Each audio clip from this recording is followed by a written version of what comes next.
I started going down that road. I just clubbing, getting drunk, doing drugs. And I remember I felt so low. I felt so low. I remember kneeling down before my bed. And I'm just saying, like, is anybody out there who can help me?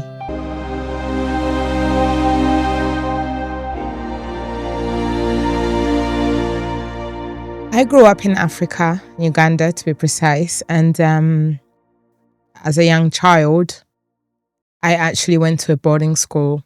Must have been about 5 or 6, quite young. And I was raised by my auntie mum.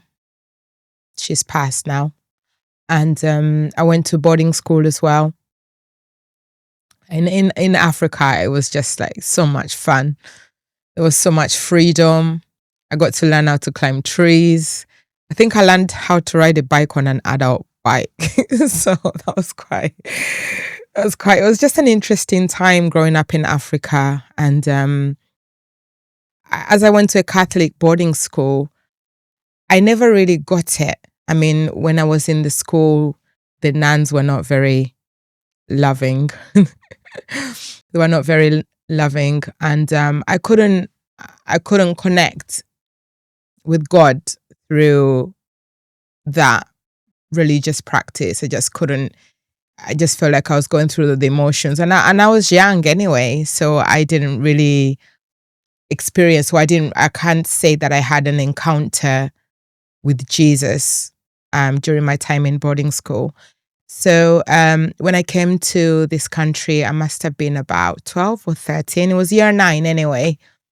I carried on like going to the church with my mom and my siblings, but it just couldn't stick. And whilst I was trying to find my way and get used to the life here in the UK, I found, like, especially in school, like everybody was connected. Everybody had friends. I came in with short hair because in my boarding school in Africa, we were not allowed to have long hair because of nits.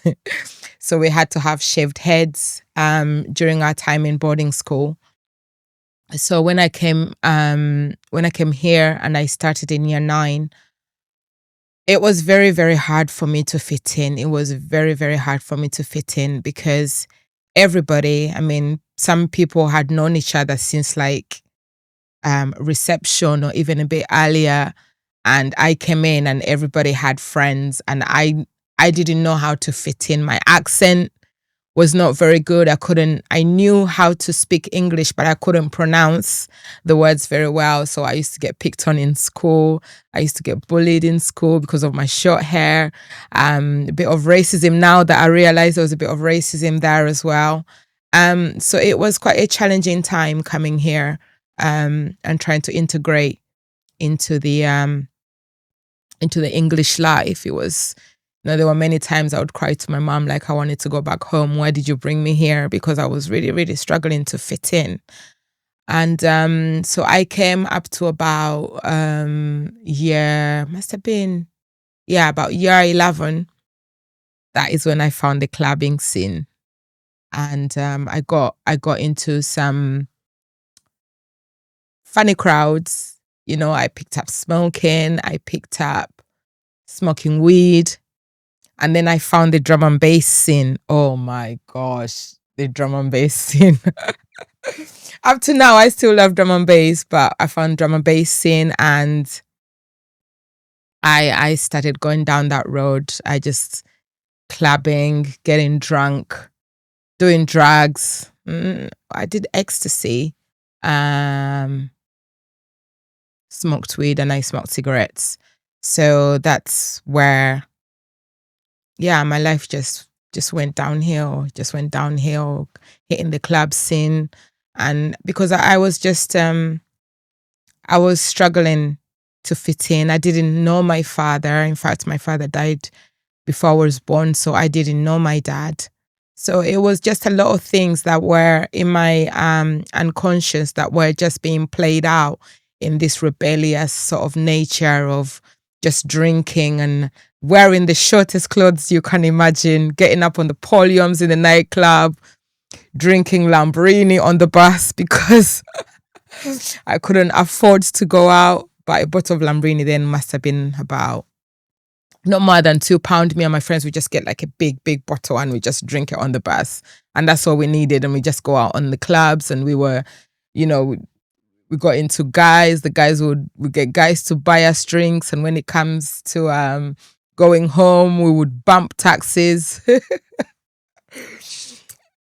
I laugh now, but it was quite a dangerous lifestyle I was leading, The club scene will be the first to get in and the last to get out. It was just a crazy time. And I don't know, before my 18th birthday, I felt like I needed to get out of Bristol because I was off. I was off the, how would you say it? I was off the rails. Yeah.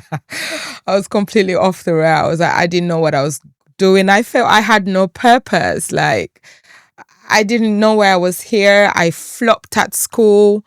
I mean, I got my GCSEs, but when it came to college, I bumped that off because of some guy. So I didn't even finish college. And even the course that I was doing, it didn't interest me. I didn't have passion for it, so of course he wasn't going to stick. So yeah, I came to a point in my life, I think, it was just before my 18th birthday. This time my family home had moved to Weston-super-Mare and I stayed in Bristol, living with a friend, still getting drunk, still getting high, still going to drum and bass and going to raves, still. Yeah, it was a crazy time. But when I got to like my 18th birthday was coming up, I thought to myself, like, look, Caroline, you have to calm down. Calm down. Like, the streets of Bristol had become like a home in a way, because going drinking and just staggering all over the streets, don't even know how you're gonna get home, but you're out and you're having a good time, and that's all that mattered. And I just had no purpose.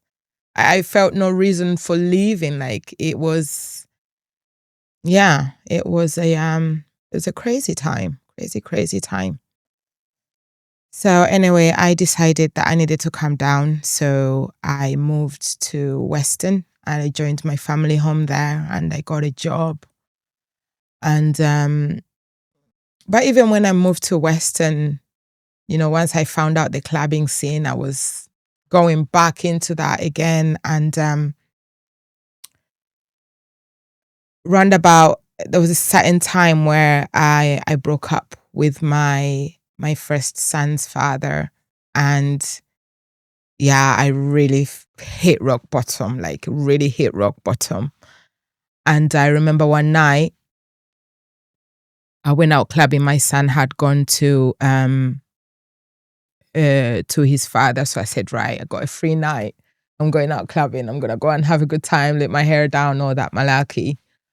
And I went out that one night and I met this guy and we got talking and he's like, oh, what you up to after here? I said, oh, I'm not up to nothing. Oh, do you want to come back to mine for a drink? So this guy came back to my house for a drink, completely reckless. Like, who does that? I mean, yeah, people do it, but now I think about it, it was completely reckless lifestyle. It was quite dangerous as well, quite risky. I mean, anything could have happened. But anyway, I got home with this guy, and for I don't know, just I just got sober. Like, this person was sat in my house, and I just sobered up like instantly. And I looked at him, and I said to him, like, you have to leave, like you have to go now, like. And I just kicked the guy out, and he's like, what are you doing? I thought we're gonna have a drink. I said, no, you have to leave now. This was like early mornings, must have been about 2 a.m. or 3. I said, I don't care how you're going, but you're going. Like, you have to leave right now. So the guy left.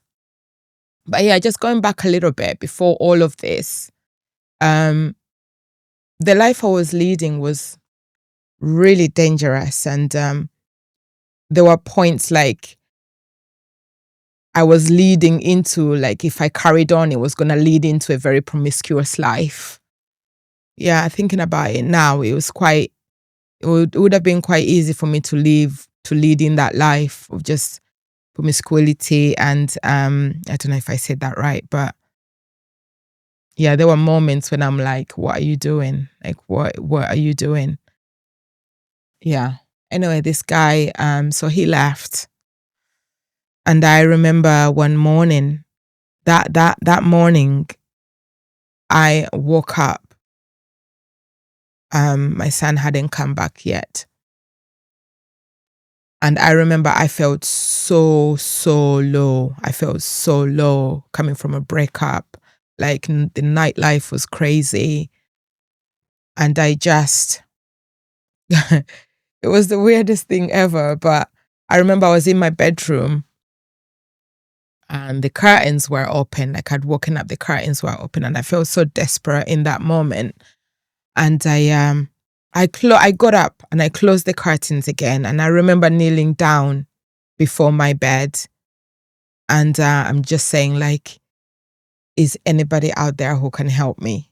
Like that is like all I said. I was so desperate for help, and I didn't know where to go. I didn't know what to ask. I just did it right there in my bedroom. And yeah, and I guess my road to Jesus began. And when I think about that moment of crying out for help, it could have been anybody. It could have been any kind of faith. It could have been, I don't know. I don't know. I don't know. But lo and behold, it was Jesus that heard my cry, and he just came, in that moment of desperation, crying out to God. And like, I had really, really hit rock bottom. I was like, I cannot carry on like this. And I believe my son, my oldest son, because there was this one time that I went out drinking, and I had such a mighty hangover that day in the morning. And I looked at my son and I felt so sorry that I wasn't like fully there for him. I wasn't giving the love or the attention, giving my everything. Not that I abused him, but I wasn't fully there for him. And I think it was that day I was like, right, things cannot carry on like this. Like my son deserves so much more than this. He was the beginning of my saving grace, if you would say. I think it was the beginning of my eyes opening up. Like this child is dependent on me. He needs me, and I can't carry on like this. So I believe he was the very first weapon God used to just steer my life around. That morning, I just dropped on my bedside and I just said, "Somebody out there, please help me."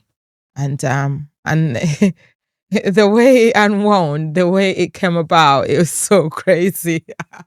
But then I can see because I love getting my hair done, and I just moved to Western and I love it, but there wasn't very many black people there. So it was kind of hard for me to get my hair done. And I remember I was getting ready. I just got a new job. I was a receptionist at this family center. And I was getting ready in the morning and I was looking in the mirror and all I said was,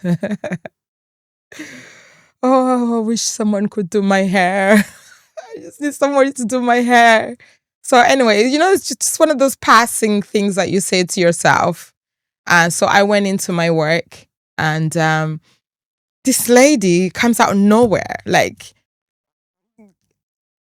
I don't even know what she was doing there, because later on I found out that she was living so far away from where she found me it was just bizarre. It was it was a bizarre moment because when she came in, the first thing she said was, "Oh, I can do your hair." I was like, "What?" I was like, this woman, was she in my bedroom when I was getting ready? Did she hear me? I looked around and I was like, "Are you talking to me?" And she said, "Yeah, I can do your hair." I was like, "Wow, okay." I was like, "Okay, somebody out there heard me then, let's go." And then it turns out actually she lived behind me. Like her house was not far from my house. So it's very, very funny. So I went to this lady's and I got there and she was a woman of faith because all she played on the TV, because it takes her up to like 6 or something hours or plus hours to get my hair done. I sat there and all the woman was going about was Jesus this and Holy Spirit that and God that. I was like, what are you on about, lady? Like, what are you doing? Because that is all she was playing on her TV. So anyway, she fixed my hair, and during that time, I asked her like, "Who's this Jesus you're talking about?" So she evangelized to me. She told me about God and everything that he'd done in her life, and then she asked me, "Do you want to come to church?" I didn't even think twice.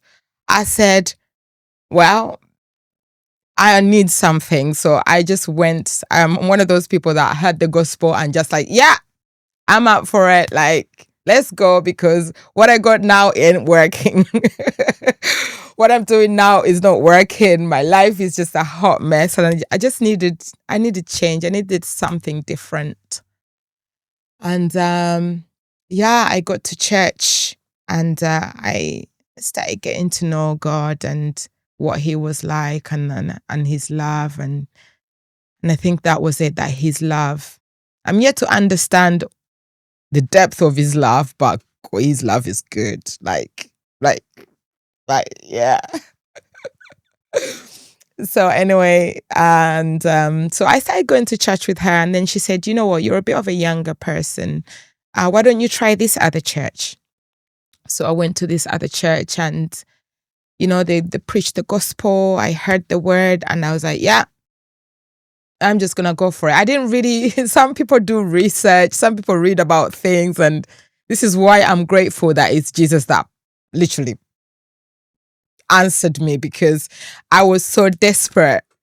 If anything else came, I think I would have just gone with whatever faith or whatever spiritual practice there was. But I am so, so grateful that it was Jesus, because I did not research anything. I just heard and I just said yes. So before I knew it, I was getting baptized. In fact, I had an accident on my baptism day. I had an accident on my baptism day in my mom's car. Like, it was crazy. Oh, I laugh now, but it was real then. I was driving into the church and I was turning in and I just ended up into the fence, to this concrete wall as I was coming into the church. But anyway, yeah. So I got baptized, and the one thing that I am super grateful for is prayer. Because my mental health was not good before I met Jesus. It was not good. I would worry myself sick. I would think things and rethink things and look at things at a different. I would just overthink, and that overthink would just lead me down to a just a worrying person, an anxious person. And I came to realize, like, every time I prayed, it meant that I was giving it to God and it was none of my business anymore. And every time I was worried about something, I would just tell Jesus about it. I'll just lay it. I say, "You know what? You take this, because I cannot function with handling this." So prayer became a weapon for me against my mental health, against my anxieties, against my worries, I just really, really grabbed onto that aspect of prayer, handing it over to God. and just leaving it there. Maybe I have to hand it a few times, but it's just that peace that comes upon you. Like this peace, I would just be at peaceful. Like every time I prayed, every time I handed things over, time and time again, and I am so grateful to God for prayer. It really, really saved my mental health. Really, really saved my mental health. And, the crazy thing about meeting Jesus was that he didn't ask me to perfect anything. He didn't ask me to stop smoking. He didn't ask me to stop clubbing. He didn't ask me to stop smoking weed. He just embraced me. He just loved on me. And over time, these things just faded away. Like they just disappeared. And it is that unconditional love. That love that says, I see you.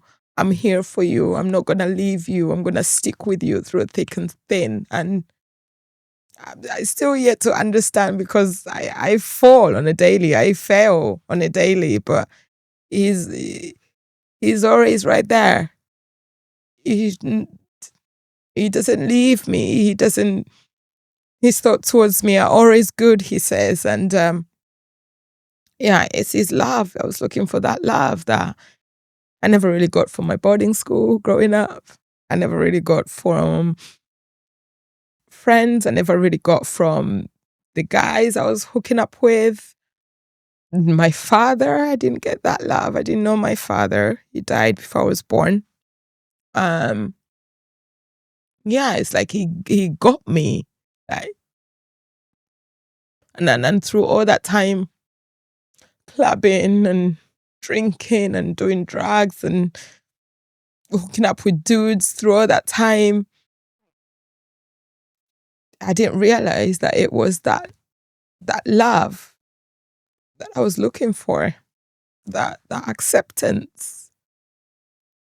Yeah, so I just get my life to Jesus, and I started doing this home group, and we I'm quite participant. If I find that if I'm at a place or if I'm involved in something like this book study, like I find like I always have something to say.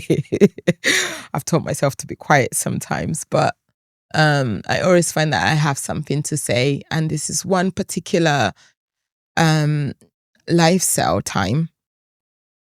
I couldn't find the words. I didn't say anything because in as much as I'd given my life to Jesus, my life around me, things were just crazy. And, and one of the group leaders noticed and she said, Carolyn, are you okay? And I just opened up. I said, I don't think God hears me. Like I'm praying. I don't think God hears me. I don't think God, I was having all these questions about God. Like, does he even see me? Does he even hear me? And then the strangest thing happened. This leader started singing a song. She said, Caroline, there's this one song that you always sing around your house. I was like, yeah, what song is that? And it was a song by Westlife, You Raise Me Up. And I backed out. I was like, boy, you've been in my house. You've been in my house. But it was from that moment I knew, like, God hears me, God sees me. And he's heard every prayer. He's heard everything. Like, I never need to worry. And it was through that moment, that was my first tangible encounter with Jesus. Like, okay. I mean, there was the hair and everything, because that was a bit weird. But that was my first encounter, was the fact that God actually, when I'm singing in my house or whatever it is that I'm doing, he is right there. He hears me. So that was my very first encounter. And that song, You Raise Me Up by Westlife, was forever in my heart, forever in my heart. So now going forward about, I've been with the Lord now. Yeah, I've been with the Lord. I love that. I love that. I really love that. I've been with the Lord Jesus, Jesus, Jesus. I've been with Jesus for coming up to just over 17 years. And I get goosebumps just thinking about it. It's just the most awesome decision. I think it's the best decision I've ever done for myself, for my children, for my family, for my friends. Because it just changed me as a person. It's helped me become still and less anxious about life, just relaxed, and it helped me enjoy life a bit more. Now, I'm not saying it's been a perfect walk. Of course, as long as I'm breathing, there's still gonna be trials and tribulations. Jesus tells us about that. But the fact that he's with me through everything, he's been with me, he's still with me through everything. Like, he's my guy. He's just, yeah, he's my dude. Yeah, I love him. It's just really, really amazing. Like, nearly 18 years on, we're still going strong. And guess what? Those streets I used to stagger on, getting drunk and getting high, is the very streets that he has called me to share the love that I found in him, to share the gospel of love, the gospel of peace. And those very streets, I won't say I'm an evangelist, but I do like to toot my horn for Jesus. I do like to just, salute the King of Kings. And it's traveling a lot, sharing the gospel through music. Through music, can you imagine? He started with Westlife through music, and he's still going through music.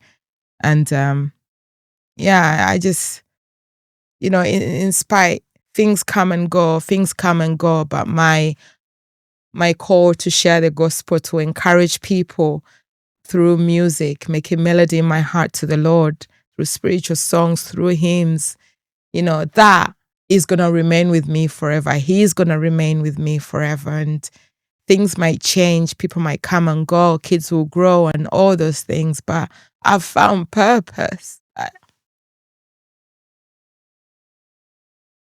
I found purpose. There is a reason why I'm here. There is a reason why I was dragged all the way from Africa to the UK, and wherever God sends me, there is a reason why I'm here. I have purpose. And that purpose is sharing the gospel, is loving on people, is encouraging people, is being kind and trying to be the Jesus for people, I guess, trying to reflect his glory. I'm not perfect, but boy, do I love to share God's love. Mm. Mm.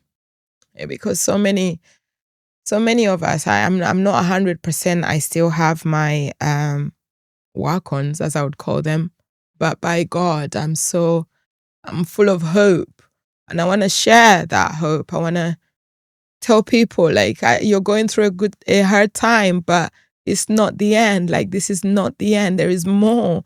There is so much more in Jesus. There's so much more, and that's my desire, to just share the heart of God, the heart of Jesus, with people, to the nations. I have purpose. There is meaning to my life that's beyond me, that's eternal, I guess. And the funny thing is, I still love drum and bass. Yeah, I still love drum and bass. Sometime last year, I got connected, like, during the street evangelism music stuff that we do on the streets. I got connected to this the drum and bass gospel scene. Oh my gosh. Oh my gosh. It's like, ah. And I think the first time I went to one of the events, I was shocked. I was like, oh my gosh, I haven't taken an ecstasy pill. I haven't drunk a single alcohol. I have smoked nothing. And I was having, in fact, I was in heaven. Like, I did not, I was like, oh, I couldn't believe it. I couldn't believe it that I could enjoy drum and bass this way and I didn't have to be intoxicated. I did not have to be intoxicated. And that was revival for me. That was revival right there. And I think all through last year, wherever I had, like, there was a gospel drum and bass thing, I was driving miles. I would go to Leicester, I would go to Sheffield just to enjoy Jesus, just to enjoy the presence of God through drum and bass. Wow. I did not know that was possible.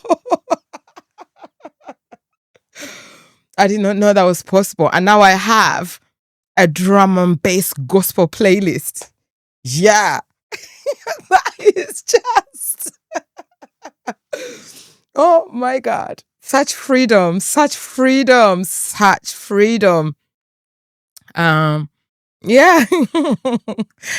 Yeah, that makes me so happy. Knowing that I can enjoy God's presence without aided in any way. Just me and God, the Father, the Son, Jesus, and the Holy Spirit, just us. And we can enjoy ourselves on God's dance floor. And it's just like, what a high.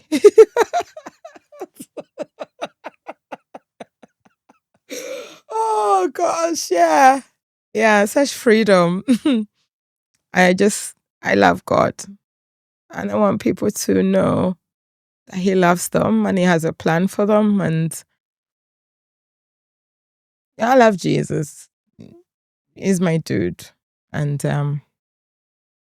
I get excited when we're going out to the streets to share the word or sharing song. Gosh, it makes me feel so alive. Like it makes me feel so alive. Caroline, would you like to say who is Jesus to you? He's actually everything. Like I never thought I could find myself saying those words. He's actually everything to me. Everything. Like, I dare not start my day without prayer because I know I need God with me. And just laying my day before Him, He means everything. And I love Him. And I love Him. I love Him. Like, He's done things for me that I never imagined. He's taken me through a breakup, through a divorce, and I was homeless with my boys for nearly a year. Some years back in 2014. But even then, like, I could see God with us. I could see Emmanuel, because every lodge, we moved to a family. We lived with friends for a while, for a few weeks. Then they moved us into these family lodges, and then we moved into another lodge. But every step of the way, I could see the hand of God. I could see the grace of God. I could see the kindness of God. I could see the faithfulness of God.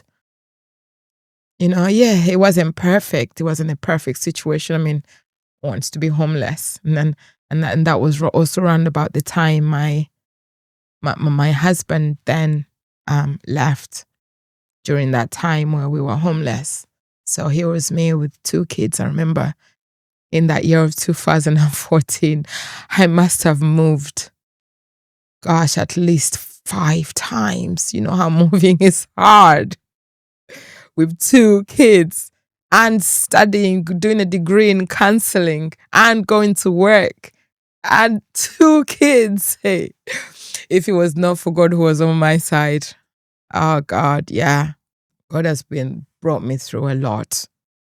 I'm going to stick by him, so help me, God. God, help me stick by you. Help me stick with you. Like, it's not easy. It's not, you get your hard times, but with God, when you have God in your house, when you have God in your heart, he leads you through it. He carries you through it,